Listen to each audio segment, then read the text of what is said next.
창조과학의 성경 해석에 대한 강의에 앞서 전체적인 진행을 말씀드리겠습니다. 김명현 교수와 이재만 선교사의 성경 해석에 대한 반론 영상은 이미 올렸습니다. 다시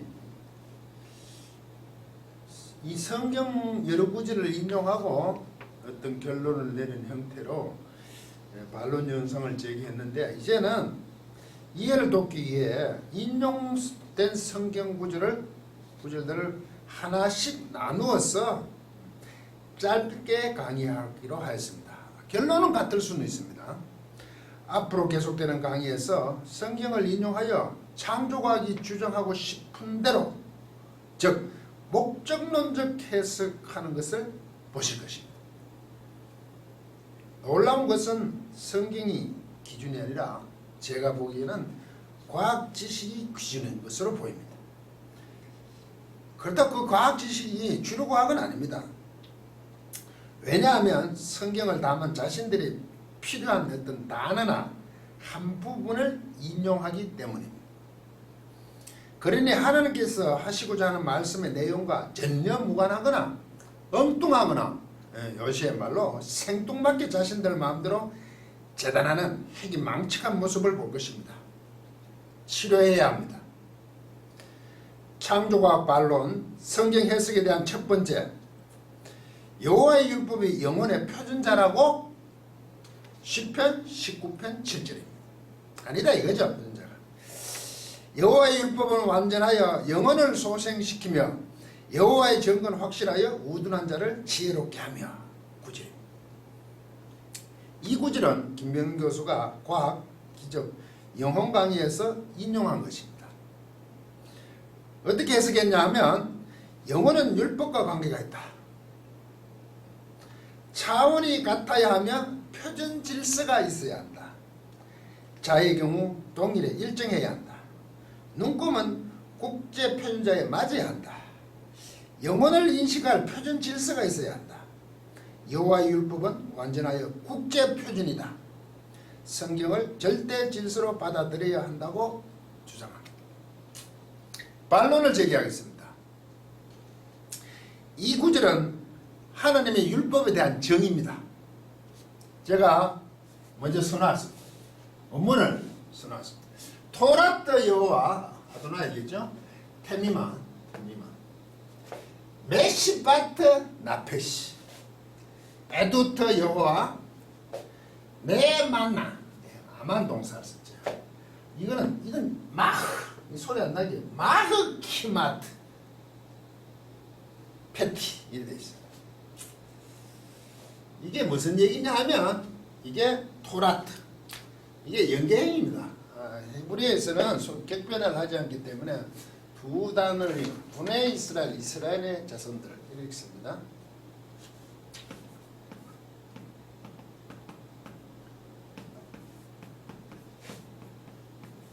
이스라엘이라면 이스라엘의 이게 자손 아들들이지.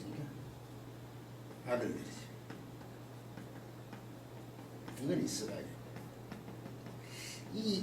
이게 연계형이라고 합니다. 이스라엘의 아들들이죠.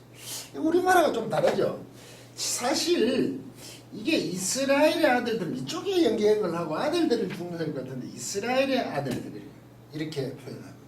이걸 연계형이라 그러는데, 사실 이 연계형은 뜻만을 취하고 싶습니다. 소유격이 있으면 소유격을 쓰면 되겠죠. 격변화가 없으니까 이스라엘의 아들들. 그러니까 여호와의 율법, 이게 원래 토라입니다. 잘 아시죠? 토라가 뭔지. 이 토라죠. 토라 율법. 왜 여기에 연계형은 타오로 바뀌었습니까? 이게는 보면 여호와의 율법입니다. 율법. 탐임하다. 탐임 형용사를 썼습니다. 원래는 이런 겁니다. 탐임. 이게 형용사입니다. 완전한 이런 뜻입니다. 퍼펙트하다 이거죠. 이것도 여성명사. 왜? 이게 토라트가 여성명사니까. 여성명사는 이제 변해졌어. 좀 모양이 바뀌었어. 여호와의 형용사야 형용사. 여호와의 율법은 형용사가 동사로 썼으니까 완전하다.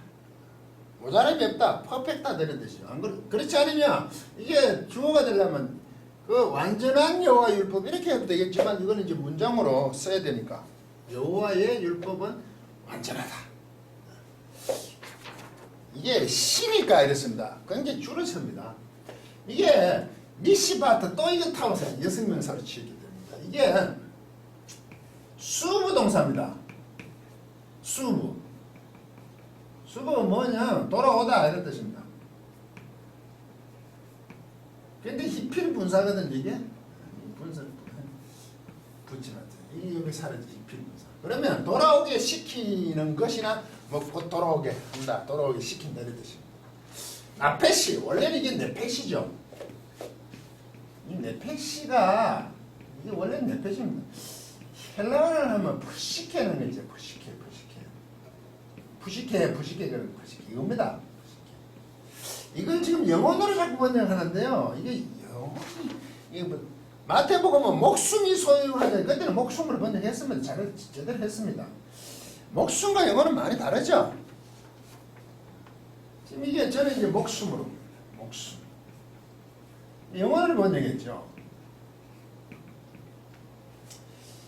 영혼을 일단 이게 주어가 아니고 이게 목적으로 써야 되겠죠. 시니까 영혼을 돌아오게 시키는 것입니다. 여기에 접속사가 없습니다.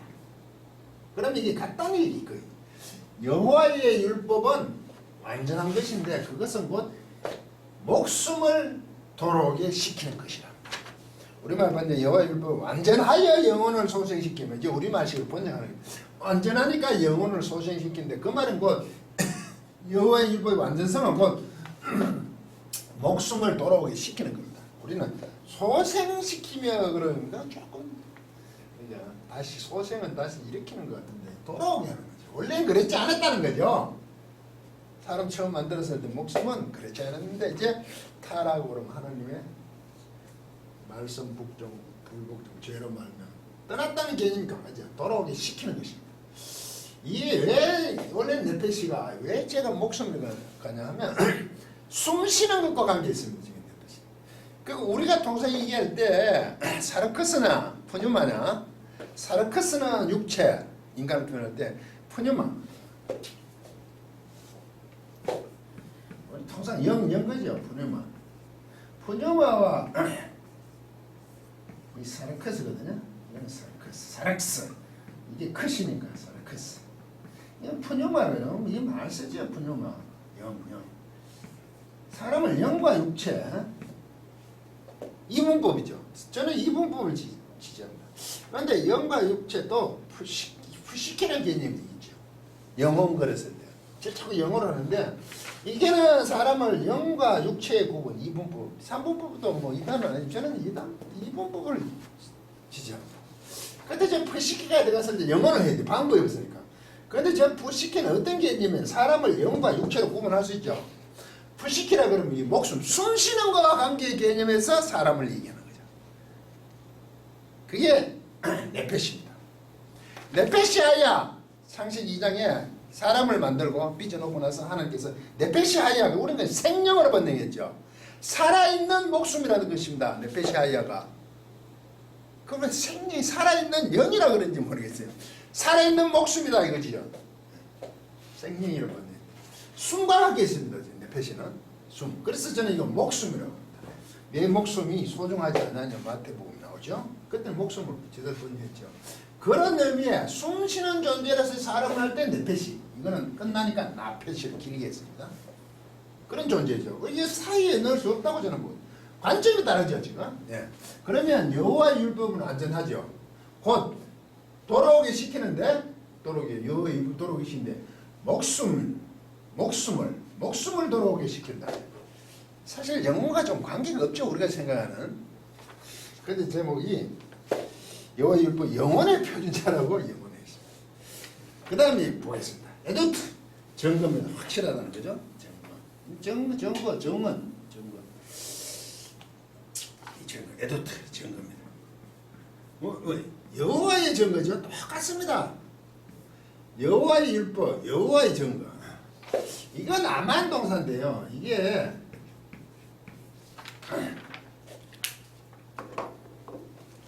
암한 동사거든요. 이게 암한 동사는 뭐냐면 지지하다 이런 뜻입니다. 니팔 분사입니다. 지지받고 있는 이게 에두트 이게 여성명사를 얘기했죠. 지지받고 있는 것, 곧 지지받고 있다 이거죠. 인정받는다 이런 거죠. 지지받고 있는 니팔이니까. 이래 되겠죠. 여호와의 증거는 지지받고 확실하다는 얘기죠. 또 이게 뭐냐? 이건 학함 동사입니다.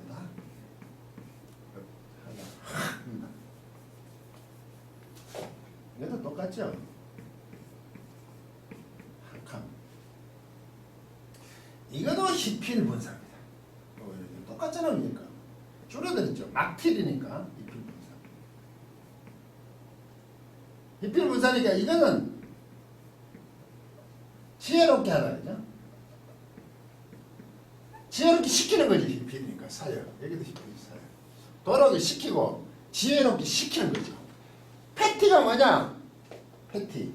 이 순전한다는 패티로 햄버거에 있는 게 아니고 순전하니까 이게 무식한으로 얘기하는 거예요. 그렇죠? 순전한 사람을 뭐 지혜롭게 하는 게 보다 순전한 거하고 무식한 거 좀 닮은 면이 있긴 있습니다만 어리석은 자로 했죠. 여기는 어리석은 자. 어리석은 자를 어리석은 자를 어떻게 지혜롭게 시키는 거죠. 여기 역시 쉬니까 없습니다. 같다는 거죠. 여호와의 증거가 지지를 받아. 확실해. 그게 곧 뭐냐면 그 우둔한 자라면 무식한 어리석은 자, 우둔한 자, 어리석은 자를 어떻게 한다고요? 지혜롭게 시키는 것으로 여호와의 증거는 확실히 지지를 받는다. 이런 뜻이죠. 분명하다 이런 뜻입니다. 됐습니까? 우리 말이 그러니까 여호와의 증거는 확실하여 결과를 이래 보죠. 우둔한 자를 지혜롭게 그것도 뭐 틀리지는 않습니다. 그런데 쓰지 않았기 때문에 저는 동일한 거 보죠. 왜 그 확실 여호와의 증거가 왜 지지를 받고 있냐? 우둔한 자, 어리석은 자, 무식한 자를 지혜롭게 시키기 때문에 지지를 받고 있다. 이렇게 보시면 되죠. 여기까지 얘기되죠. 그러면 이 두 문장이 같은 겁니다. 여호와의 율법, 여호와의 증거 이랬습니다. 이게 시편 히브리어에서는 표준인데요. 산은 높고 언덕은 뭡니까? 높다. 산이 높고 언덕이 높다. 그러면 굉장히 높다는 표시를 합니다. 심지어 이런 것도 있죠. 여호와는 나의 반석이시요, 뭐 산성이시요, 요새시요, 뭐 끊임없이 얘기하잖아요. 그때는 엄청나다는 거죠. 이건 많이 하면 할수록 그것이 굉장히 대단함을 나타내고 문장을 두 개를 쓸 수도 있습니다. 단어를 두 개 쓸 수 있습니다. 단어를 두 개 해주죠.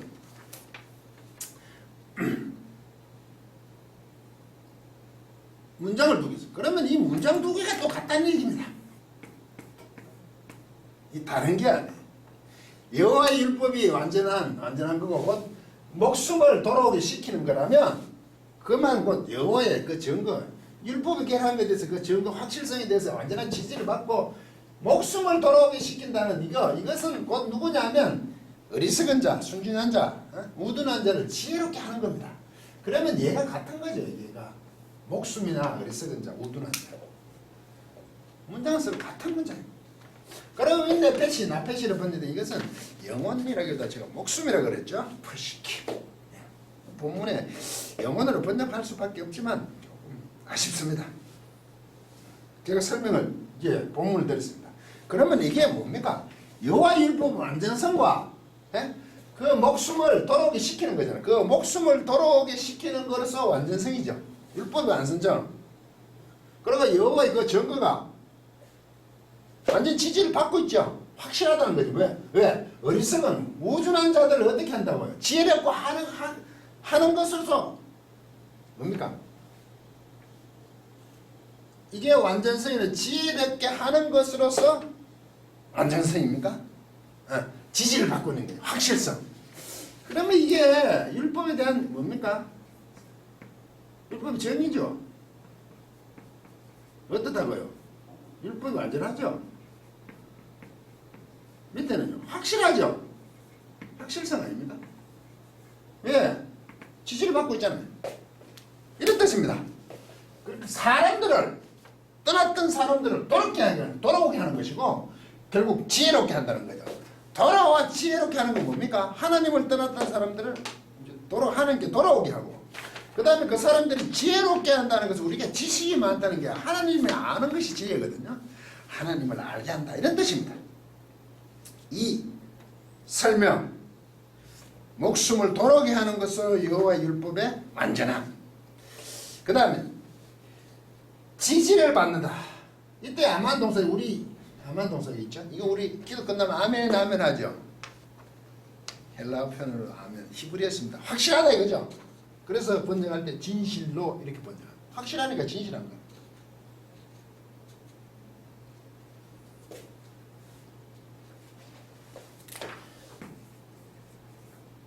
헬라어로 쓰면 이랬습니다. 아멘 하고 해서 아멘 그러죠. 확실하다. 그래서 true를 번역합니다.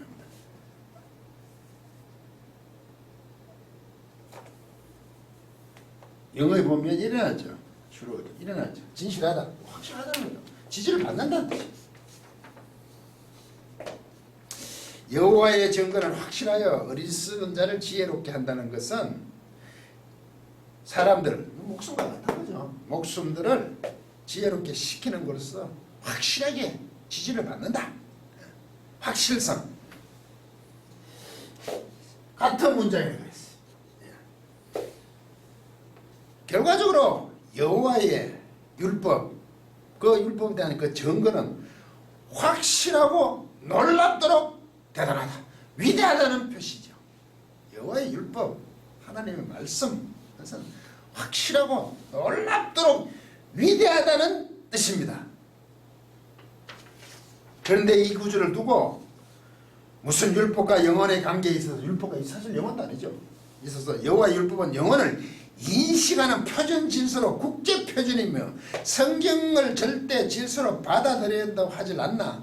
같은 차원의 표준 질서로 눈금은 국제 표준자 타령을 합니까? 여호와의 율법은 국제 표준자라고요?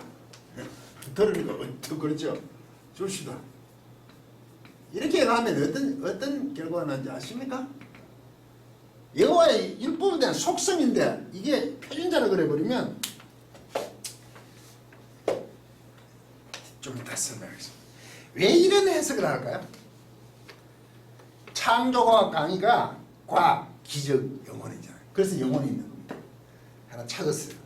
그래서 영혼에 대한 것을 성경에서 찾은 그것을 자신들이 성경을 제대로 해석하는 것을 증명하여 자신들의 주장, 곧 창조과학의 주장이 성경적임을 보여주려고 합니다. 그렇지만 이 네페시, 나페시는 영혼이라고 할 수조차도 없죠. 개념, 목숨에 가깝습니다. 그런데 지금 영혼에 대한 부분으로 갔습니다. 여기서부터 엇나가기 시작했죠. 그래서 여호와의 율법을 국제 표준자로 만들어버립니다. 왜 표준자라고 하였을까요? 과학적인 사람의 생각이죠. 표준자라는 건 정확해야 되니까. 나름 창조과학인이 정확성을 염두에 둔 듯합니다. 국제 표준자가 영혼을 소생시키고 돌아오게 하는 거죠. 목숨을 돌아오게 하는 우둔한 자를 지혜롭게 합니까? 국제 표준자가 그렇게 하냐고요? 율법이 하지. 표준자는 기준이죠. 정의와 기준은 또 다른 문제입니다. 여호와의 율법이 표준자로 기준이 되면 그 기준에 맞는 성인항으로 세워집니다. 그게 기준이 되어버린단 말이에요. 표준자를 기준으로 판단하는 것이 율법주의입니다. 율법은 선하죠. 우리 자꾸 율법이 잘못돼. 율법은 선한 건데 하나님 법이 어떻게 잘못되고 수 있겠습니까? 복음은 율법의 완성입니다. 율법의 폐지가 아니에요. 완성과 폐지는 완전히 다릅니다. 물론 완성됨으로 폐지되는 거죠. 우리 그걸 사문화된 법이라 그럽니까? 실효성이 없는 거. 십계명을 보겠습니다. 출애굽기 20장 2절. 나는 너를 애굽 땅 종되었던 집에서 인도하여 너의 하나님 여호와니라. 2절 종되었던 애굽 땅에서 애굽 땅에서 인도하여 낸 여호와니라. 이게 핵심입니다. 십계명이. 그리고 3절부터 10가지 계명이 나옵니다. 5마디 말씀들이 많습니다. 십계명. 우리는 그저 자꾸 계명으로 하는 거예요. 말씀입니다. 5가지 말씀. 참 10가지 말씀. 계명을 가니까 이게 자꾸 법으로 가버린다. 하나님 여호와께서 애굽하여 인도하여 내신 이스라엘 백성이기 때문에 십계명을 지키는 겁니다. 잘 생각하셔야 됩니다. 여호와 하나님께서 이스라엘 백성을 인도하여 낸 이스라엘 백성이기 때문에 십계명을 우리가 말 10마디 말씀을 지켜야 한다 이 말입니다. 그런데 십계명을 지켜 하나님 백성이 되겠다고 하면 율법주의자란 말입니다. 아주 묘하죠. 하나님의 자녀 백성이기 때문에 10마디 말씀들 십계명을 지키는 겁니다. 이게 뭐라 그러죠? 당연성. 학생이기 때문에 열심히 공부하는 거죠. 그런데 공부를 열심히 한다고 학생인 건 아니에요. 같지만 헷갈립니다. 꼭 학생이 공부를 열심히 하는 건 아니잖아요. 그게 논리에서 좌우가 다 등식이 성립되는 경우가 드물죠. 그건 절대 진리만 왼쪽과 오른쪽이 같죠. A고로 B죠. 그런데 보통 한 방향만 같죠. 여호와 하나님께서 이스라엘 백성을 인도 내셨기 때문에 당연히 10마디 말씀, 주어진 하나님 말씀을 지켜야 합니다. 백성으로서 지킨다고요. 그런데 그 10마디 말씀을 지켜서 백성이 되겠다? 이게 율법주의란 말이죠. 이스라엘 백성이기 때문에 지키는 것은 은혜죠. 구원해내시고 출애굽해내시고 내 말을 들어. 이건 은혜지만 그 주신 말씀을 지켜서 백성이 되겠다 하면 이게 행위가 되는 거잖아요.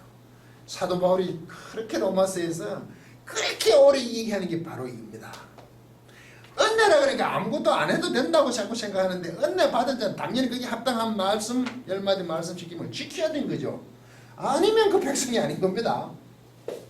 예수님께서 그래서 화 있을전저 벌 받으라 이 말이죠. 이게 무서운 얘기입니다. 외식하는 서기관들과 이 외식한다는 게 율법주의죠. 바리새인들이요 하시면서 꾸짖으신 것을 기억하십니까? 굉장히 중요한 얘기입니다. 표준자가 되면 그렇게 해석이 돼버린단 말이죠. 이러한 성경 해석을 목적론적 해석이라고 합니다. 성경은 내가 필요한 부분을 뽑아내는 것이 아닙니다. 많이 착각들 하시는데 성경이 무슨 보고천성에 거기서 뭘 자꾸 끄집어내려고 그러죠. 하나님 말씀이 성경 안으로 들어가는 것입니다.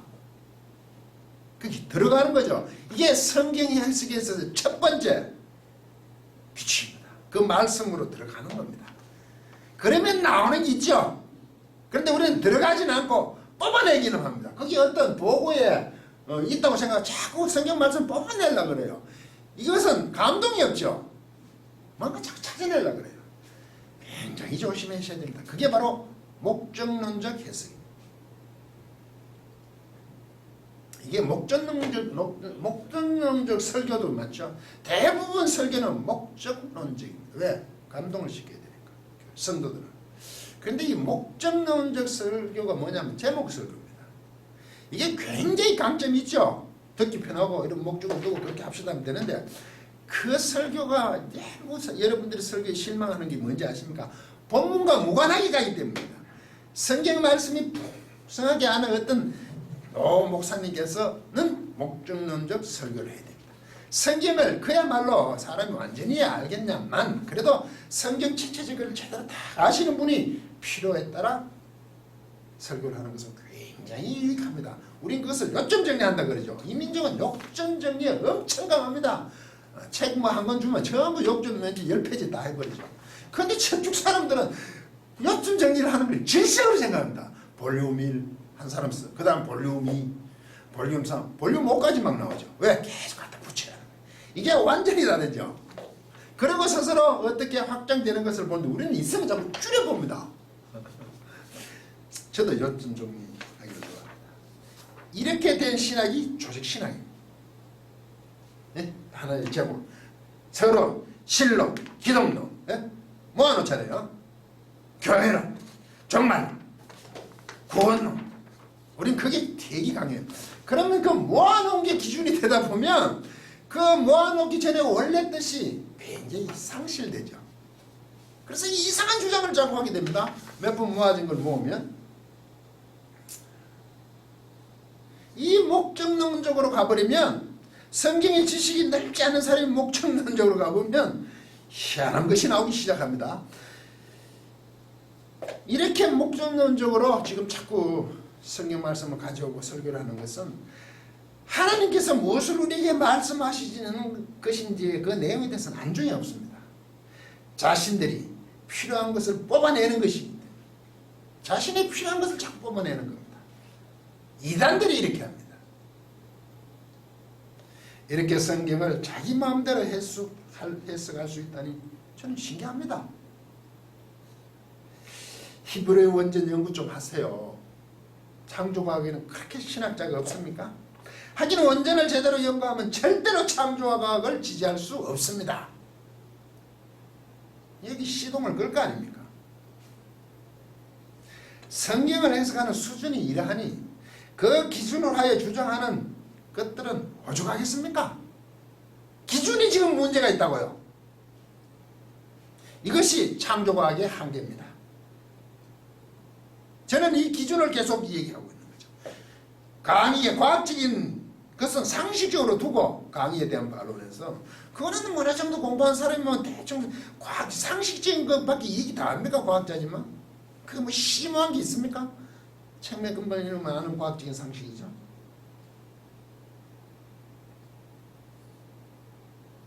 재료공학을 전공한 사람이나 재료역학을 하는 사람이나 그 강의 내용은 별 차이가 없잖아요. 깊이가. 정말 놀랍지 않습니까? 의의가 없습니다. 끝까지 강의를 들어주셔서 고맙습니다.